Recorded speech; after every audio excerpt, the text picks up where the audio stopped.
Welcome to This Daring Adventure podcast, where we work on bridging the gap between where we are and where we want to be in order to live a bigger and bolder life.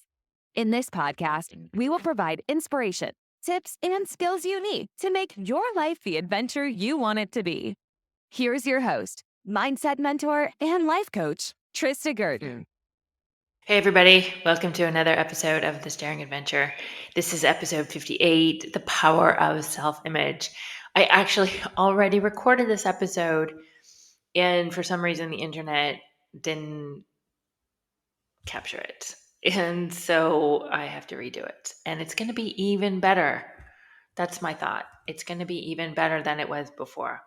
So here we go. Today, I wanted to talk about self-image and what it is, how it's formed, why it's important, and how we can spend a little bit of time consciously crafting our self-image so that it does serve us. Self-image is something that is quite important when we think about what we want to create in our lives and what we want to go after and what we want to achieve. And I don't think most of us really spend any time reflecting on what our self image is and how we can consciously create it so that we do achieve the success that we want. Because otherwise, most of the time, it is unconscious. It's things we've taken on in our past. And it really is holding us back. It's keeping us from going after our dreams and it's keeping us playing small. So, what is self image? Self image is the idea that one has of one's abilities, appearance, and personality. It's all the things that you've collected over the years about how you are, what you can do, what you can't do, and why. And it is basically created unconsciously. It is something that we have crafted over the years from information and feedback and criticism that we have received as children, as adolescents, and onward to young adulthood, and then into our 30s, 40s, and 50s. But it is something that, in particular, when we're children, we may have received feedback, criticism from people that we've taken on and kept over these years. It can be particularly powerful when we're children and adolescents because our brain hasn't fully formed yet, it's not matured. And so we take this on and we carry it with us, and we don't have the ability to evaluate whether it is actually true or not for us, whether it's serving us or not, and whether we want to keep it. And as we keep this along the way, as we age, as we go through our lives, we don't consciously spend any time analyzing what our self image is or crafting it intentionally and on purpose. Generally, and we all do this, I'm sure you have examples in your own life, we walk around making statements that we've repeated so often we believe they are facts. Something such as, I'm not good at math, I'm not good with money, I'm terrible at sports, I'm not that type of person, I can't imagine that I could do that, I can't see myself, right? All of these things that we state about ourselves that we've repeated so often, we believe they're fact, but they are actually not. They are just ideas and perceptions that we have about ourselves. And we've thought them so often, we've repeated them so many times, they've become beliefs. A belief is just a thought you keep on thinking. And when you repeat it, it becomes a well-worn neural pathway in our brain. So it becomes second nature to think this and it feels true. And we just keep on perpetuating it throughout our lives without consciously understanding or or challenging it. No one tells us that these are in fact optional and that we can let go of what we don't want and choose new thoughts and new beliefs and an identity and an image of ourselves that does serve us. So, why is this important? Why is it important to consciously craft your self image? How you perceive yourself, and depending on whether it's positive or negative, will affect your ability to create success in your life. A negative self image will make you doubtful and underplay your capabilities and capacity. Then you are less likely to try new things, to set big goals, to go after your dreams. And this can be in any area of your life, right? It's the way you view yourself, whether you're attractive or unattractive, whether you're intelligent or unintelligent, whether you're healthy, whether you're close to the ideal version of yourself, and also how you perceive or how you think others perceive you. All of this is included in your self image. And depending on, again, how positive or negative it will be, it is the primary cause of your success. And if you want to improve any area of your life, whether it's financial, whether it's your job, career, business, relationships, health, weight, you have to change what's going on the inside. You have to change your self image. And then as you start to do that work, as you start to alter your self image, the circumstances and the outside conditions, external conditions, will begin to change. If you don't change that story that you're telling yourself, if you don't work on the beliefs that you have, and if you don't change that self image of yourself, all you are doing is changing the symptoms. You're just addressing the symptoms, but not the root cause. The root cause is going to be your self image. Now, say for instance, you want to lose 25 pounds. You can throw out the cookies, start going for extra walks, and have a salad for dinner. In the short term, you will probably have some success. What you believe about yourself is going to dictate in the long term whether you can sustain that behavior or not. You probably won't succeed. You want to look at, do you believe you are a person who can lose weight? Do you believe you're a person who eats salads for dinner? It may look like working on your belief in sustaining motivation, in being disciplined, in being focused, in committing to a healthier lifestyle. All of those things make up part of your self image. And if you're not addressing that, then in the long term, you will revert back to the behaviors that caused you to put on weight in the first place. In other instances, it will hold you back because you won't apply for certain jobs. You won't apply for things that will take you to the next level. You won't go after what it is you truly want because you're telling yourself a story that it's not possible for you, that you will fail, that it hasn't been possible before, that you're not that type of person, that you're not lucky, that you don't have that skill. And as long as that soundtrack is running through your brain, it doesn't matter what actions you take in the short term, that soundtrack has to change for it to be sustainable in the long term. So, what can you do to start to change and improve and build the self image that you want? I always like to start with awareness. You have to have awareness of where you are currently.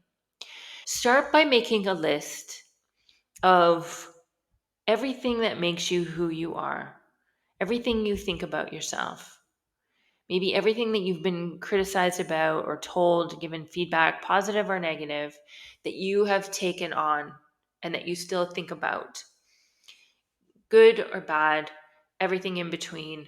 Write it down as much as you can on a page. Then you can see what you're dealing with. And having that awareness is half the battle. Most of this goes on unconsciously in our brains, and we're not aware of what we're thinking and how it's affecting us. Create that list. The next thing you want to do is a little exercise that, to me, helps you to refine down to what's most important that you really want to keep and to evolve in yourself, to nurture in yourself. Imagine now that you are about to take a trip and you have a suitcase and you've packed in your suitcase everything on your list, all the good and bad, all the traits, all the criticism, all the feedback, everything that you define as it's now in your suitcase. You get to the counter to check in for your flight. The bag is overweight. You need to remove some items. Start by removing 30%. Cross off on your list the 30% that you want to let go of, that you want to get rid of. Do that 3 times. Remove 90% of the excess baggage. Cross it all off. Now, what you have remaining in your suitcase and what you're going to take with you as you go forward on your next adventure, I might add, is the 10% that you want to keep, that you want to value, and that you want to nurture in yourself. This is where you're going to focus your attention for now. Appreciating that you have these, focusing your energy, where focus flows, energy goes. This is what you're going to pay attention to. This is where you're going to look for evidence for of that you have these and that you can grow them and develop them. Focus your time and energy on these 10% that you want to keep. Next, another good exercise is listing 10 things that you really love about yourself. It's very easy to criticize ourselves. It's very easy to find all the negative things. But can you make a list of 10 things that you really like and love about yourself? And again, it's focusing on the positive that will focus your energy and your attention on these things so that you can create more, so that what you appreciate appreciates. It grows in value for you. You focus your attention on it, and then you will be able to find more and more things that you value in yourself. It gives your brain a task to focus on those things, and it keeps it away from focusing time and energy on the negative, which is where it likes to default to, but it's not going to serve you. It's an effort of your brain to protect you, but it's not necessary these days. By creating this list and focusing your brain on this will give you the momentum you need to go forward and to continue to focus on the positive, which will help you gather more evidence and reinforce the idea that you have these qualities and that you can build on them going forward. Next, spending time visualizing. Do the things you want to do, say the things you want to say, be the person that you want to be, and feel the way you want to feel. These are all important components of creating your future self, creating that image of yourself that you want to embody and consciously create. Taking 5 or 10 minutes to visualize this a couple of times a day. You can do it first thing in the morning or just before bed. And just imagine doing these things, saying these things, being these things, feeling that way. Your brain doesn't know the difference between what is visualized and imagined and what is real.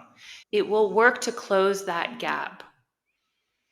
In order to undertake this exercise, you might just want to have a quiet place, relax, count backwards from 10 to 1, and get into a frame of mind where you're completely relaxed and at ease before you begin this visualization.